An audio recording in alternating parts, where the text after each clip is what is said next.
What's up, guys? Today we're going to be reacting to the Squilliam theory. He's a fraud.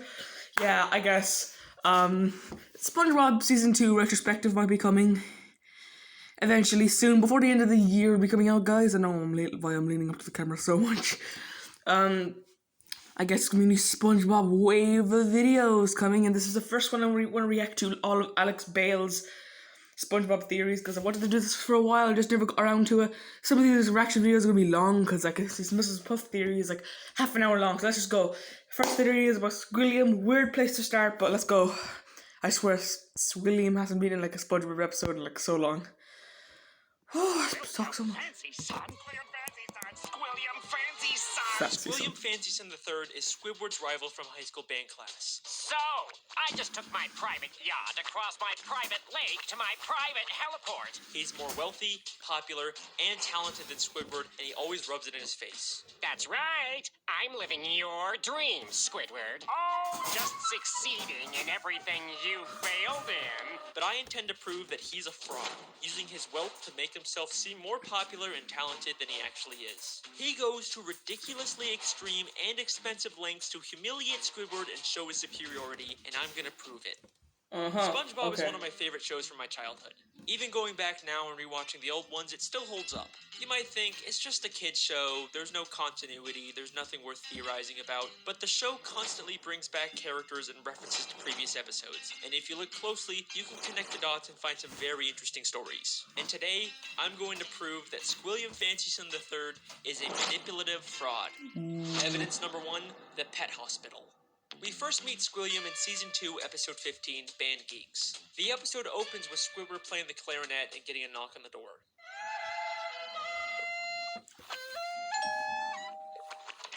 Yeah, we're with the pet hospital down the street, and I understand you have a dying animal on the premises. You know, that was a pretty funny joke. After, Squidward gets a call from Squilliam. Hello, you've reached the house of unrecognized talent. Please start after the...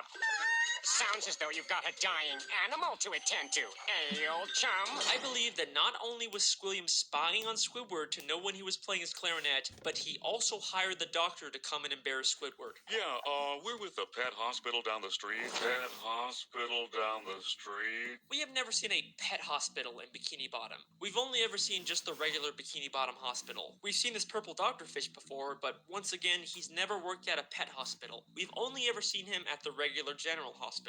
Well, Mr. Squarepants, it seems you have the suds. Are you ready for your treatment? Then there's this green fish behind him, and we've only ever seen him as one of the many identical paramedics that work at the Bikini Bottom Hospital. We even see him at the end of the episode to take Squilliam away after fainting. So it is very likely that Squilliam hired these two and told them to pretend like they're from a pet hospital just to humiliate Squidward. But this is just the start of Squilliam's elaborate lies. Evidence number 2, the Bubble Bowl. In the same episode, Squilliam also says, I'm the leader of a big fancy band now, and we're supposed to play the Bubble Bowl next week. The problem is, I'm busy next week and can't make it, so I was hoping you and your band could cover for us. But we've never seen Squilliam's band before, and despite claiming he's too busy to make it to the Bubble Bowl, he still shows up at the end to watch Squidward's band. So both his excuse... Yeah, exactly. He shows up at the end.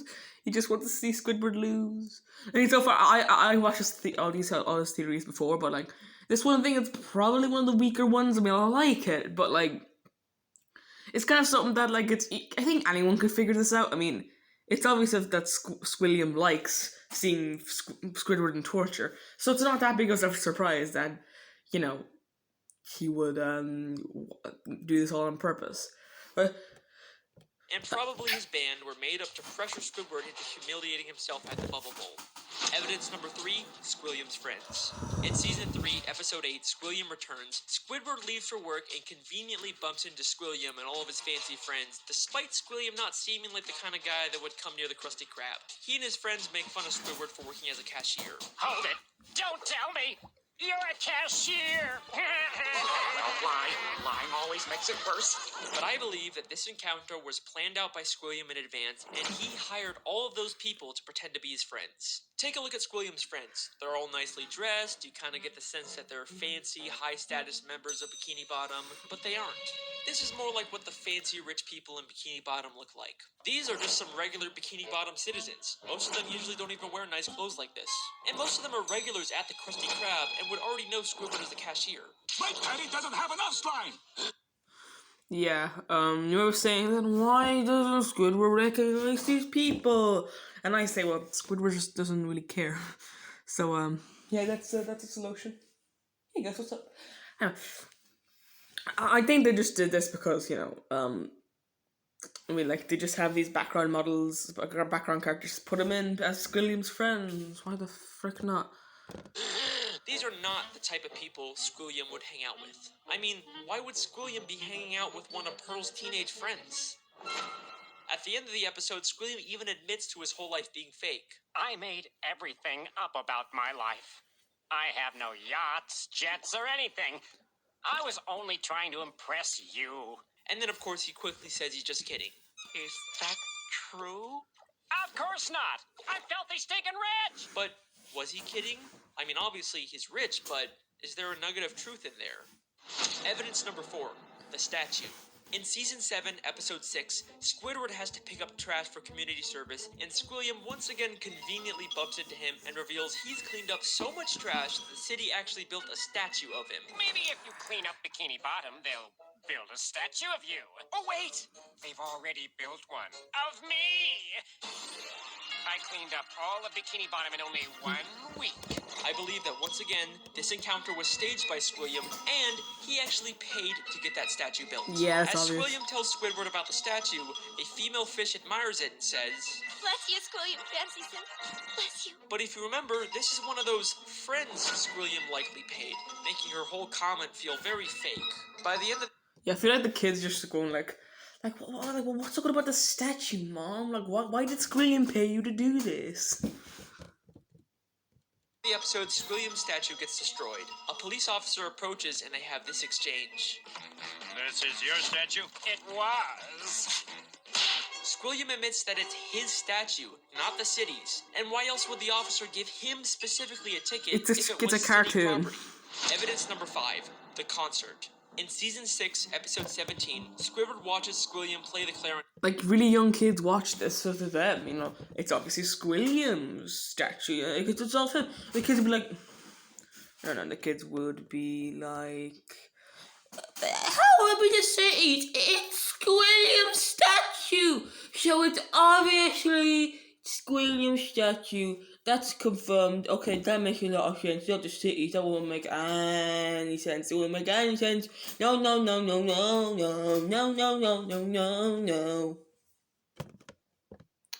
Anyway, let's just get that back up here. Yeah, that was really weird. At a big fancy concert. He receives a standing ovation, causing Squidward to leave angrily. But I believe this entire concert is a scam. Not only has the audience been paid to cheer, but Squilliam never even touches his instrument. Once again, many of the audience members were part of Squilliam's quote-unquote friends, but we also never actually see Squilliam play the clarinet. The episode opens right after he's finished his performance with the audience cheering, and one member of the audience says, He's such a great musician. He doesn't even have to touch an instrument to be brilliant. maybe the real reason Squidward leaves so angrily is because the audience cheered for Squilliam even though he never even touched his clarinet. Maybe Squilliam is just as Oh, bad pretty as Squidward obvious. at the He just clarinet said it and right is there in the trying to open. hide it. Squilliam has gone to some pretty extreme lengths just to humiliate Squidward, but nothing, and I mean nothing, compares to what he does next. Evidence number 6. The music college. In the same episode, after Squidward leaves the concert, he's approached by the headmistress of the Bikini Bottom prestigious music college. Aren't you the esteemed Squilliam Fancyson III, who we all came here to see perform tonight? She mistakes him for Squilliam and offers him a position as a professor. Squidward pretends to be Squilliam and teaches a class, only for the police to burst in and arrest him, all while he's being filmed on live TV. And I believe that this is Squilliam's most elaborate and most expensive scheme to destroy Squidward both publicly and legally. This encounter where Squidward gets offered a job is already suspiciously convenient, but listen closely to their exchange. I'm Squilliam Fancy Son. But didn't you just say a minute ago that your name was Squidward Q Tentacles? It is. No, I didn't. Well, that's a relief. I mean, what kind of a moron would go to their worst enemy's music recital? What kind of moron would go to their own enemy's music recital? How does she know that Squidward and Squilliam are enemies? If she knew who Squidward was, then why didn't she recognize him? Why would she mistake him for Squilliam? This feels way too much like she was hired by Squilliam to set a trap for Squidward. And if that's not enough, the headmistress's associate is literally just a guy from the paid audience wearing a disguise. He just threw on some glasses to seem smart. Squilliam knew that Squidward couldn't resist the opportunity Glasses to do teach a make music him class, even if it meant breaking the law. My very own That's why I don't wear 'em. music Hey. class. Then we get to the Bikini Bottom prestigious music college, and right off the bat, there's something very fishy about this place. The building itself is very green and grimy and has a very cheap metal look. Nothing about this says prestigious except for the big sign on top, which feels like the only new thing about this building. I think there is a very good chance that Squilliam just bought some old warehouse, then stuck a sign and some paint on it to disguise it as a college. I mean, look at these other schools in Bikini Bottom. They all have a very nice structure and a paint job, but this Bikini Bottom prestigious University. music college looks like a dumpster. Going into the classroom, not only does it have another one of Squilliam's friends, but if this is such a prestigious college, how did SpongeBob and Patrick get in here? Would you two numbskulls mind telling me what you're doing in music class anyway? Sure. Patrick's New Year's resolution was to learn to play an instrument. They say it was their New Year's resolution to take a music class, but you'd think it'd be harder for them to get into an esteemed music school if they just decided to go to it on a whim. Seems like they're just letting in anyone to sell this ruse. Then, both the police, Squilliam and the headmistress, and a live news broadcast show up at the same time to arrest Squidward for impersonating Squilliam. If the extremely coincidental fact that all of these people suddenly showed up at the same time isn't enough for you to believe that Squilliam set it all up, I've got something that's going to blow your mind. Squilliam literally has the police working for him.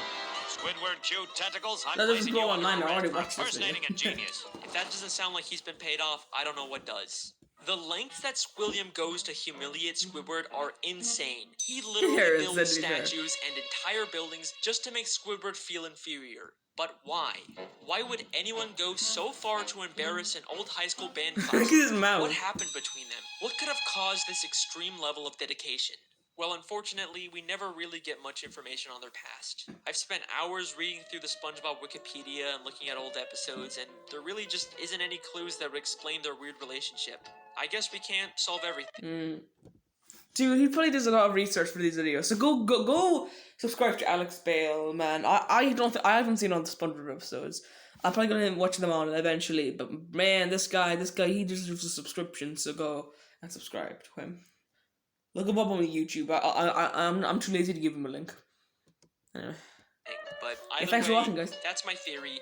Thank you so much for listening. I really hope you guys enjoyed. I'll see you next time.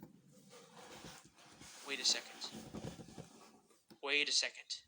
Season 6, Episode 5, Slide Whistle Stooges. Just a normal episode where SpongeBob and Patrick annoy Squidward. Nothing really out of the ordinary. Except I have one question about this episode. Why does Squidward have Squilliam's robe? That is clearly not the purple robe he usually wears. That is Squilliam Fancy Son III's robe. Why would Squidward have this? Unless they were more than just classmates. Could they have once been dating? No way. That's not possible. There's no evidence to support that. Right? Don't be intimidated, Squidward. Try to imagine him in his underwear. Oh no, he's hot! No. It can't be. I mean, what kind of a moron would go to their worst enemy's music recital? It's been right in front of us this whole time. Our sources last saw Evil harassing teenagers up at Makeout Reef. Makeout Reef. Good time. Voted most likely to suck eggs in high school. Holy shit! He's right. Squidward's gay. Actually, no, he's probably bisexual because then there's an episode where Squidward has a love interest as a girl. So, yeah. Squidward's bisexual, everyone. Yeah, I hope you enjoyed this video. Do subscribe. I mean, it's confirmed. Alex Bale said it. Squidward is bisexual. Or gay. Maybe. maybe one of the episodes are just uncanon, guys. What is SpongeBob canon? SpongeBob continuity just doesn't exist. I don't know, guys. So I hope you enjoyed this video. If you smash the like button. I don't know why my mouth is so close to the camera. I think everyone's probably left by now. So yeah, I need to turn this video off. Okay. Oh yeah. Bye. Oh no.